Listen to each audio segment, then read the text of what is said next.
በስመ አብ ወወልድ ወመንፈስ ቅዱስ አሐዱ አምላክ አሜን። በአገዛዝና በቅድምና ትክክል የሆነ ከመታሰቡ አስቀድሞ ሁሉን መርምሮ የሚያውቅ ክረምትን በየዓመቱ የሚያመጣ ሰማይን በደመና የሚጋርድ ምድርን በልምላሜ የሚሸፍናት የባሕርን ውሃ በእፍኙ የሚለካ ምድርን በስንዝሩ የሚመጥናት ከእኛ ዘንድ ለእሱ ምስጋና የሚገባው ለእኛም ሕይወትን የሚሰጠን አንድ አምላክ በሚሆን በአብ በወልድ በመንፈስ ቅዱስ ስም አምነን በሐምሌ 19 ቀን የሚነበብ የሚጸለይ የሰማያውያን አለቃ የሚሆን የቅዱስ ገብርኤል ድርሳን ይህ ነው። የአምላኩ ኃይል በሁላችን ላይ ይሁን ለዘላለሙ።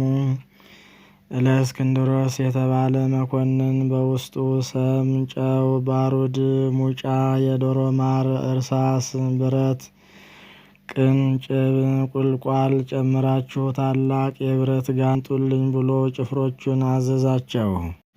ጭፍሮቹም እንዳዘዛቸው ካደረጉ በኋላ ያዘዝህንን ሁሉ ፈጽመን እሳቱ ነዶ ፈልቷል፣ ድምፁ እንደ ነጎድጓድ ይጮኻል፣ ወላፈኑም እንደ ፀሐይ ነጸብራቅ በሩቁ ይጋረፋል። የፍላቱም ኃይል በ14 ክንድ ያህል ከፍታ ወደ ላይ ይዘላል። እንግዲህ በውስጡ የሚጣሉትን እዘዝ አሉት። በዚህ ጊዜ ሕፃን ቂርቆስና እናቱ ኢየሉጣ በክርስቶስ ስም ስለሚያምኑ አስረዋቸው ነበርና ከፍላቱ ሊጨምሯቸው ከእስር ቤት አወጧቸው። በዚያን ፍላቱ ወደ ላይ በሚዘል ብረት ጋን ውስጥ ለመጨመር ሲወስዷቸው የእነዚህን ቅዱሳን አሟሟት ያዩ ዘንድ በብዙ ሺህ የሚቆጠሩ ሰዎች እንዲሰበሰቡ አዘዘ። በዚህ ጊዜ ቅድስት ኢየሉጣ የፍላቱን ጩኸት በሰማችና ባየች ጊዜ ተሸበረች። ተዘጋጅቶላት ከነበረውም ክብር ልታፈገፍግ ሞከረች። ልጇ ቅዱስ ቂርቆስ ግን እናት ሆይ ከዚህ የብረት ጋን ግርማ የተነሳ አትፍሪ፣ ድንጋጼም አይደርብሽ።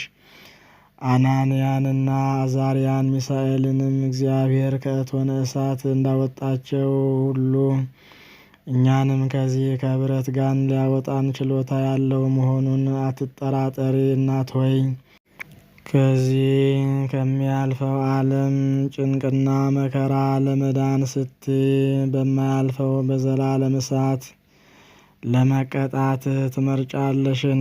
ይህስ አይሆንም፣ ይቅርብሽ። በአሁኑ ጊዜ እግዚአብሔር በመካከላችን አለና ይረዳናል። እናት ሆይ ሶስናን ከእደረበናት አይሁድ ዳንኤልን ከአፈ አናብስት ያዳነ እሱ እኛንም ከዚህ የጋን ፍላት ያወጣናል። ይልቁንም እግዚአብሔር በዚህ የብረት ጋን ውስጥ ግዳጃችንን ልንፈጽም ፈቅዶ ከሆነ ኢዮብ ንብረቱንና ገንዘቡን ልጆቹንና ሚስቱን በመጨረሻም የተፈጥሮ አካሉን ባሳጣው ጊዜ እግዚአብሔርን አመሰግነዋለሁ።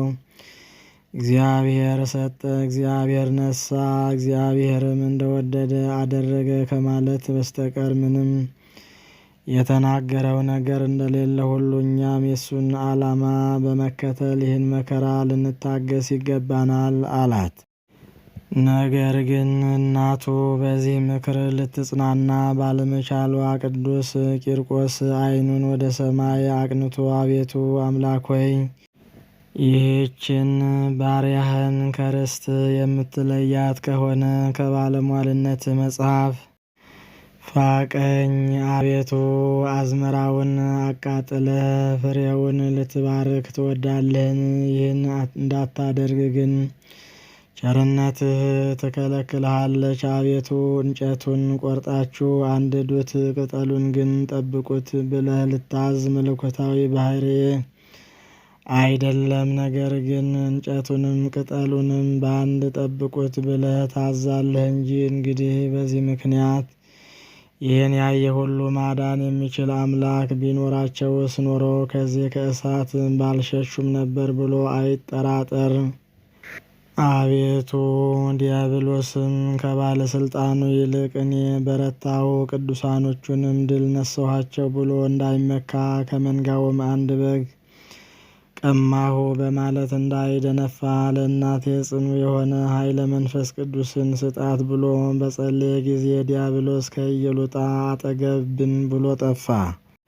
ከዚህ በኋላ ቅድስት እናቱ በሰማያዊ መንግሥት አባት የሆንከኝ ልጄ ሆይ ጌታ ኃይልን ሰጥቶኛልና የሚጠብቀንን ገድላችንን ፈጽመን ድል እናድርግ። እንሆ በብረት ጋኑ ውስጥ የሚነደውን እሳት በማይበት ጊዜ በለምለም ላይ እንደሚወርድ ጠል ሆኖ አይቼዋለሁና አለችው። እኒህም ቅዱሳን ይህን በሚነጋገሩበት ጊዜ በውስጡ አንገትን የሚቆለምም ልብን የሚያቀልጥ ሆድን የሚሰነጥቅ ስርን የሚበጣጥስ መሳሪያ ካለበት የብረት ጋን ውስጥ ጨመሯቸው።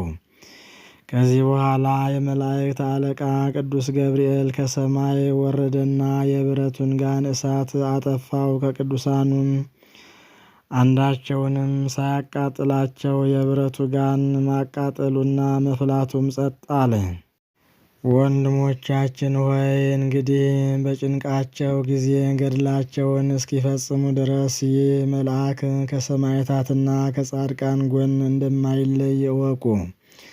ለኃጥአንም ኃጢአታቸውን ይቅር ይላቸው ዘንድ ወደ እግዚአብሔር ይጸልይላቸዋል። እኛም የዚህን የሊቀ መላእክት ቅዱስ ገብርኤል በዓሉን በየወሩ እያከበርን አማላጅና ወዳጅ እናድርገው። በዚህም በሚመጣውም ዓለም ሊረዳን ይችላልና በረከቱ ከሁላችን ጋር ይሁን ለዘላለሙ። ዳግመኛም ለእስክንድሮስ ሐሳቡ ሳይሳካለት ስለቀረ 14 የሾሉና የጋሉ የብረት ችንካሮች አምጥተው 7ቱን በእናቱ በኢየሉጣ አካል 7ቱን በራሱ በቂርቆስ አካል ማለት 2ቱን በጆሮዎቹ 2ቱን በዓይኖቹ 2ቱን በአፍንጫዎቹ 1ዱን በልቡ ቸነክሯቸው ዘንድ ጭፍሮቹን አዘዘ።